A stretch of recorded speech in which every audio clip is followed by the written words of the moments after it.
On Tuesday, U.S. President Donald Trump delivered the longest State of the Union address in the nation's history. For nearly 2 hours, Trump spoke before a joint session of Congress, detailing the accomplishments of his administration's first year back in office and claiming that America is entering a golden age. The Democratic Party, in its rebuttal, accused Trump of misleading the American people. CGTN's Walter Morris has our report. The President of the United States. U.S. President Donald Trump entering the United States Capitol Tuesday evening to deliver the first State of the Union address of his second term. Trump beginning the marathon speech by declaring America is back. We finally have a president who puts America first. Put America first. I love America. Trump's speech lasted 108 minutes, breaking his own record for the longest presidential address to Congress. During his remarks, he touched on the major pillars of his second-term agenda, like border security, tax cuts, and his widely disputed tariff-heavy foreign policy. They will continue to work along the same successful path that we had negotiated before the Supreme Court's unfortunate involvement. So despite the disappointing ruling, these powerful, country-saving, it's saving our country, the kind of money we're taking in. Trump, in his address, vowed to never allow Iran to have a nuclear weapon, and he was quick to blame Democrats for many of the U.S. economic challenges like inflation.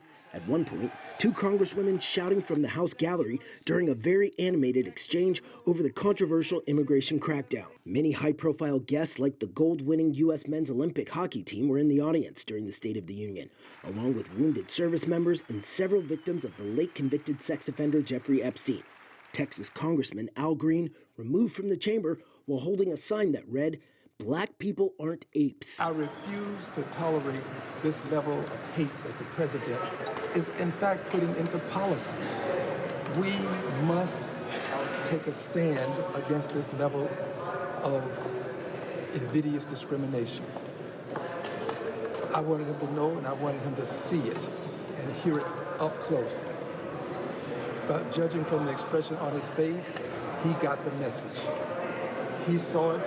He got the message. And while Trump listed his accomplishments, a group of Democratic lawmakers skipping the State of the Union speech in protest, holding a rally near the Capitol. His cruelty and his indecency, we are more divided now than at any time since the Civil War.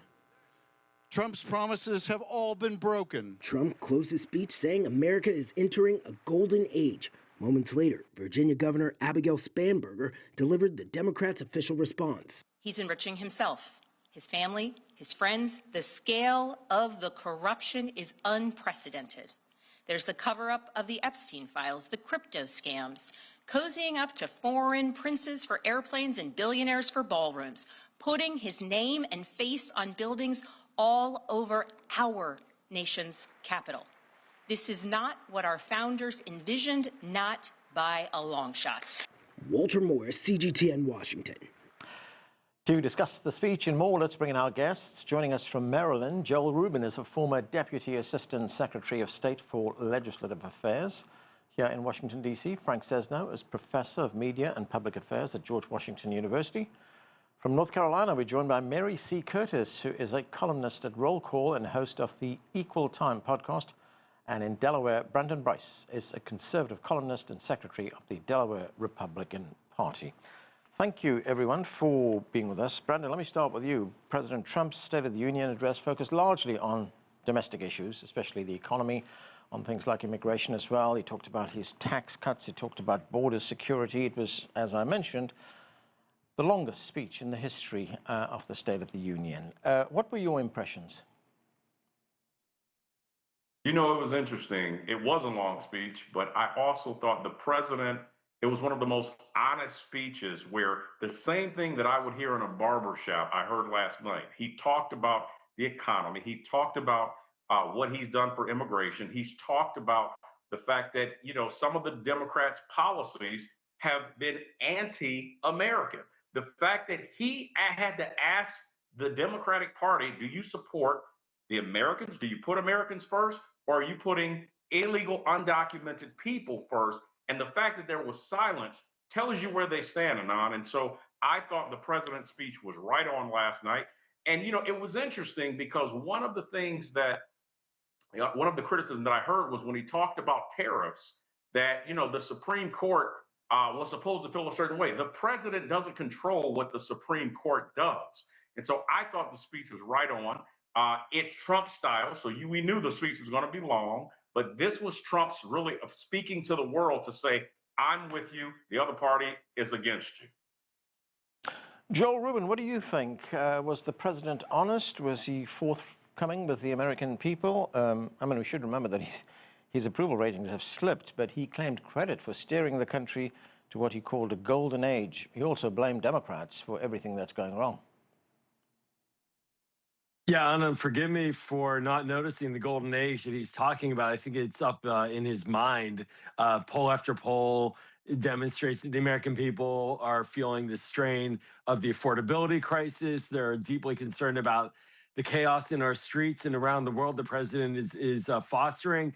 And they're also, as Governor Spanberger said, really unhappy with the corruption that they're seeing from this White House. And so, he spun a story. It was more like an awards show, basking in the glory of many Americans who've achieved great things and sort of trying to glom off of that, even saying that he should give himself the Congressional Medal of Freedom, another bizarre argument. And I think for the American people who want solutions, they will look at that speech and say, well, that was a campaign speech. That was partisan. There was nothing about unifying the country. There's nothing about a new economic policy now that the one he ran on has been torched by the Supreme Court.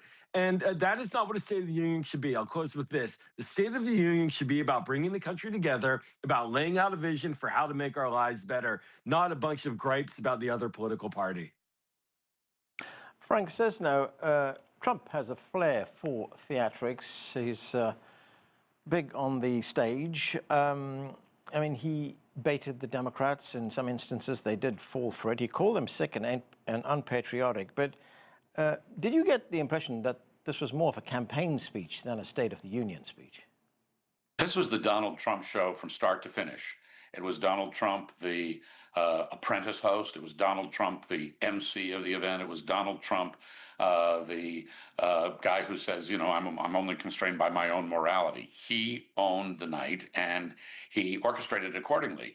There were dial groups. There was an organization out west, out in Arizona, that was doing dial groups. So they had a focus group of viewers dialing in what they liked, what they didn't like. And what they liked the most was when he brought the hockey team, the U.S. hockey team with their gold medals down onto the stage. And Trump played to the rafters like that throughout the evening, both with the winners and, frankly, with the losers and the victims, as he pointed out. So that's what he was doing. What he wasn't doing, and I have been covering and watching and studying these speeches for decades now, what he didn't do was a deep dive into the policy issues. He didn't do a deep dive into foreign policy. That in the past has been a very substantial part of the State of the Union speeches that many presidents have given. And he didn't do any kind of deep dive into the I feel your pain about the economy, affordability, or whatever, for people who feel that, and for the very substantial numbers of people in polls who say that they're uncomfortable with his leadership in the economy.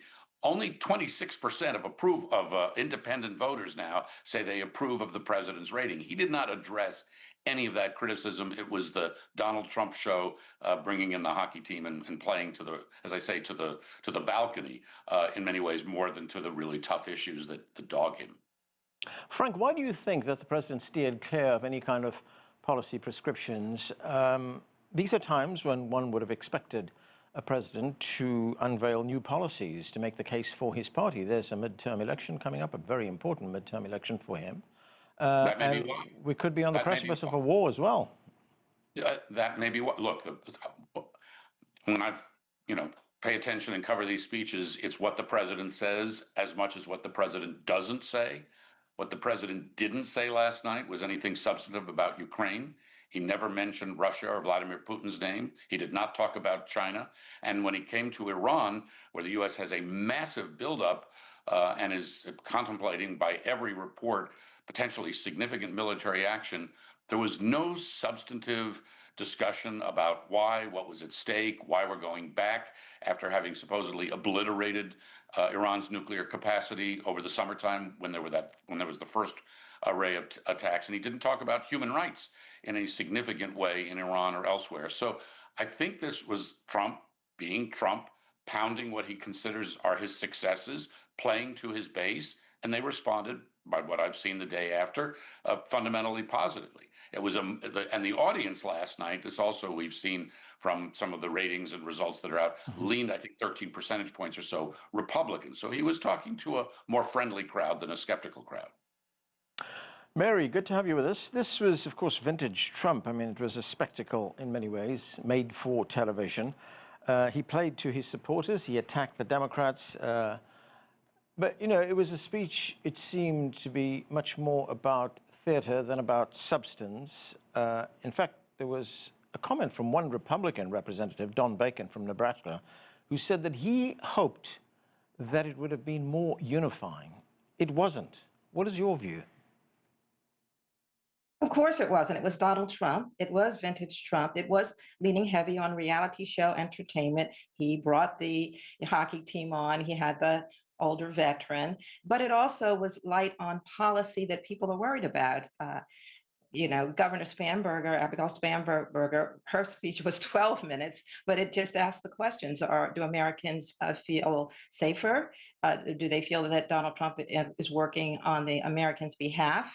And is life more affordable? And that's what's on people's mind. But it's interesting because usually presidents come and they haven't asked for Congress what they want to do. Of course he didn't, because Donald Trump likes to do things unilaterally. So he's not going to cooperate. Also, presidents always talk about, I'm the president of everyone. He has never done that. He makes no bones about being about his base and now about donors and the donor class.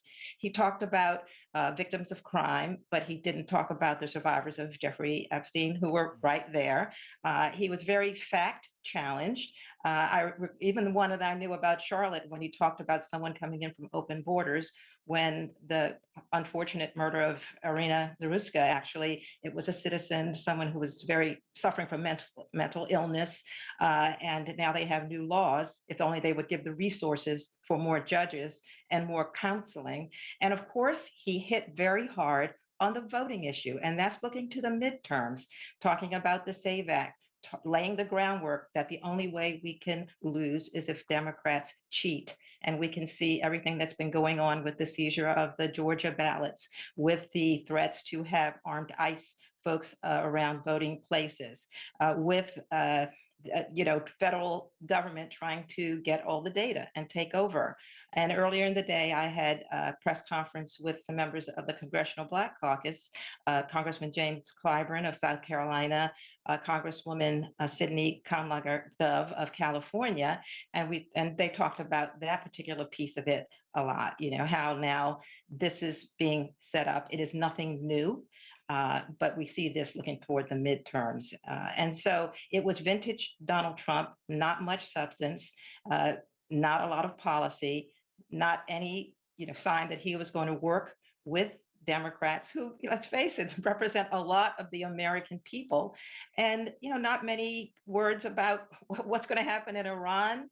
How are folks? He talked about the stock market. Well, most ordinary folks are worrying more about the price of things that they buy every day, and he did not put a nod to that at all. So a big show, but afterwards, how is it going to help the American people? Right. Okay, Brandon, he talked a lot about the economy. He came out with some numbers, but the numbers were different from what ordinary Americans face on the street. He mocked the use of the word affordability by Democrats, but let's look at some of the numbers. Inflation has slowed and gas prices are lower, but nowhere near below $2.30 a gallon, or even $1.99 a gallon, which the president claimed. Grocery prices are up by nearly 2%, housing 6.8%, medical care 3.4%, and clothing almost 2%. Is this president out of touch with ordinary Americans? Well, I wouldn't say he's out of touch. I think the challenge is I think he's making the American people his priority. Now, the reality is the guy's not going to change the numbers overnight. But again, this is what Donald Trump do. This is a showman. But one thing that I will say that his speech did enamor when we talk about the economy is he talked about jobs. He talked about putting people back to work.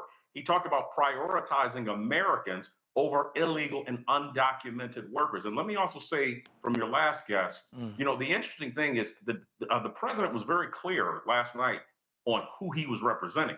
The problem is I didn't hear that from the left. And Spamberger, when you talk about saying a whole lot to say nothing, you know, to have a 12 to 15-minute speech, I thought that was really interesting, given the fact that this president, at least again, focused on the American people and focusing on turning the economy around.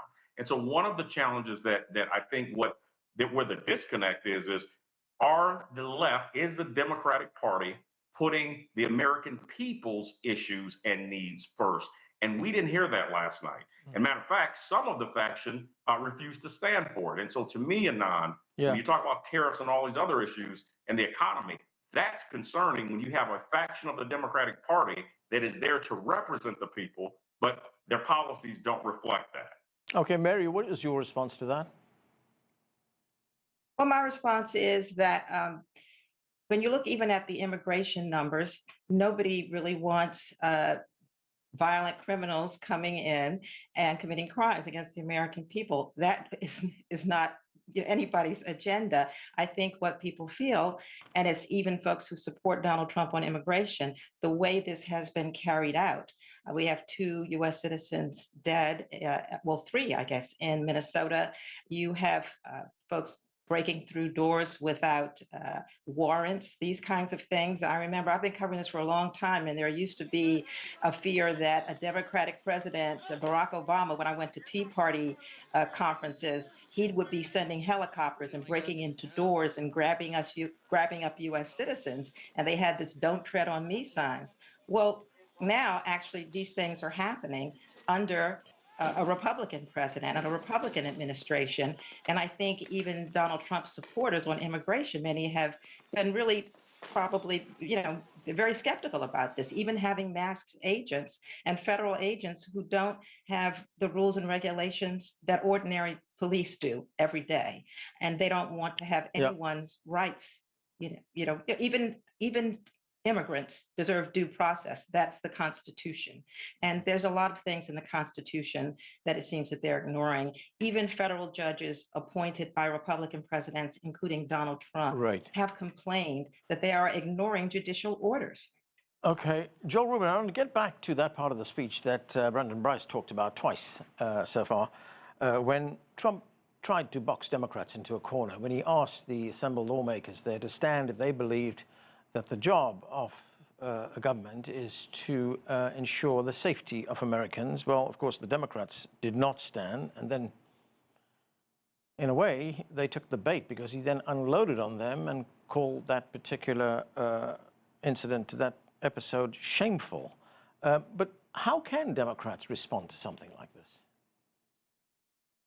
Yeah, well, you're talking to a frustrated Democrat. I wish that the seats had been filled. I wish that our members of Congress and the Democratic side had attended and demonstrated what it means to be a leader in this country, and that the person speaking was not. But Democrats chose not to do that, putting themselves in a box, and we saw the result, which is a real kind of display that is antithetical to what Democrats are actually fighting for. And to your question, look, across the country in the last year, almost 90% of elections of key races have been won by Democrats. And that's not by accident. That's because Democrats are focusing on the issues that matter to people, focusing on healthcare, focusing on education, on childcare, focusing on affordability. And that is what is winning elections. And that's how Democrats win, and win the night overall. Unfortunately, the optics last night, I think that Trump did, quite frankly, win those optics, but that's a very ephemeral victory. That's not what's going to carry him in the Republican Party in November. It's going to be the blocking and tackling of good governance, and that's where Democrats are winning and coming out ahead. Frank Sesno, Trump, we know, thrives on confrontation. He likes to be the bully on the playground. And in a sense, did Democrats take the bait? Because if we look at what the president did there, we had Representative Al Green holding up that sign about a racist video that the president recently posted on social media. We had Representative Ilhan Omar shout out, "You've killed Americans." This is a big night. The cameras are all all these people. It's a big platform. What did you make of it? Just how raw nerves are in this country, just how divided and polarized we are.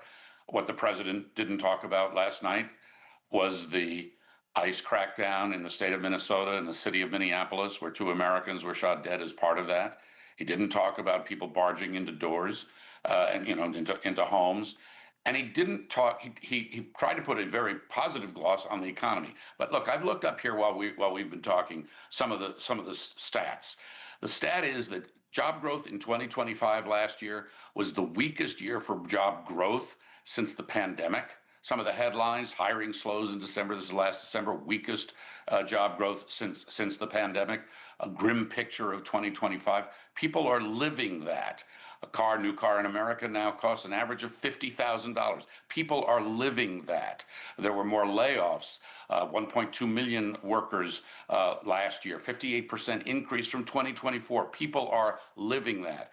So while there's a lot of culture war going on, and the Democrats and everybody else is very emotional over that and trying to figure out how to deal with that, and Trump is trying to ram through that, the issues that people are living, experiencing in their lives, whether it's cost of living and inflation or a sluggish job market. I work at a university. I will tell you, young people express deep concern. College-educated, graduating young people are very worried about getting jobs now.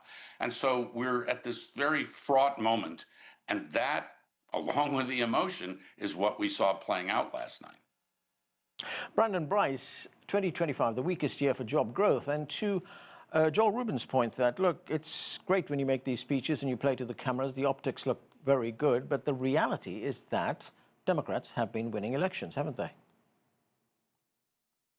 Well, they have. And I think this is one of the issues that I think is the problem, is not necessarily the president, but it's more how is his message resonating with those border states where immigration matters, or people are related to immigrants. And so we've seen this play out before, and I think this is where you may actually see some Republican senators push back, because at the end of the day, it's not the president, it's their own self-preservation. But let me also say this, Anand, one of the things from last night that was made very clear, the president talked about voting, and he talked about proof of citizenship. That to me should be a no-brainer, that you need to be able to prove that you're a citizen to vote in a U.S. election. But on top of that, one of the things that I thought was very interesting is that, when you talk about what fraud, the president talked about fraud last night in places like Minnesota. It's been crickets. And I think it's an issue of last night, the Democrats don't want to talk about their issues. They want to talk about the president's issues. And I think last night, the president did a very good job of addressing the issues that people care about. And I can tell you this, again, I go back to the president's message last night was about supporting the American people and putting Americans first.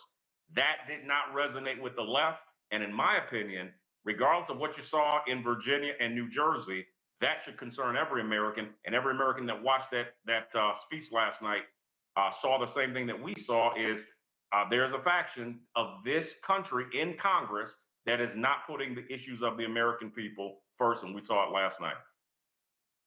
Joel, during the speech, President Trump did talk about one piece of legislation, or proposed legislation, I should say, which appears to have bipartisan support, and that is it's called the Stop Insider Trading Act. This is there's a perception that members of Congress are using their position and access to privileged information to trade stocks. Is this something that enjoys support on both sides? But again, the president said that and then put the blame on Democrats. It's not just a perception, it's a reality. There's a lot of that insider trading, and it's across the board. There are concerns as well about, for example, some people that may be out of the White House getting rich off of poly market prediction markets. Corruption in our system now is at an all-time high, at least in my living memory, and I think we've got a real problem. It's tied to campaign finance, of course, but the limitless money that can be dark money spent on political campaigns and the cozying up to billionaires as a result. Now we see the crypto corruption as well related to what Abigail Spanberger said last night. So you bet. It's across the board. It's in both sides of Pennsylvania Avenue, and it undermines our democracy. And yes, Democrats did help to block that legislation in the past from getting through, but I don't think that that's just the Democrats' fault that it didn't get through. We've got major problems on corruption right now in our country. Okay, Frank, I've just got a little bit of time left, but you've covered multiple presidencies. You reminded us of that a moment ago in your career as a correspondent in Washington, also as bureau chief at CNN. Has there been a Trump before this? Has there been a Trump before this? Yes. Well, there was a first-term Trump. No, not like this. Every president plays to the room and they play to the balcony. Ronald Reagan did that. He started bringing people in. One time he brought in the U.S. budget and plunked it down. And that's where he famously said, government isn't the answer to our problems. Government is the problem. There's always theater as long as there's been cameras in the room like that, and presidents play to it. Not to this extent, not to this length. And I would say that even partisan presidents have tried to say through their State of the Union speeches in the past, I am president of all America. The state of our union is good. Always spin, but not like this, and not with the harshness and the divisiveness, to the point there are now some pundits saying maybe we should stop. The president shouldn't come up there for the State of the Union anymore. Just send us a letter. He's abused the hospitality that the Congress extends when they invite him. That is all, after all, how it. Okay. So, yeah. That is where we need to leave it. Thank you to all of you for being with us. That's it for this edition of The Heat. I'm Anand Naidu in Washington.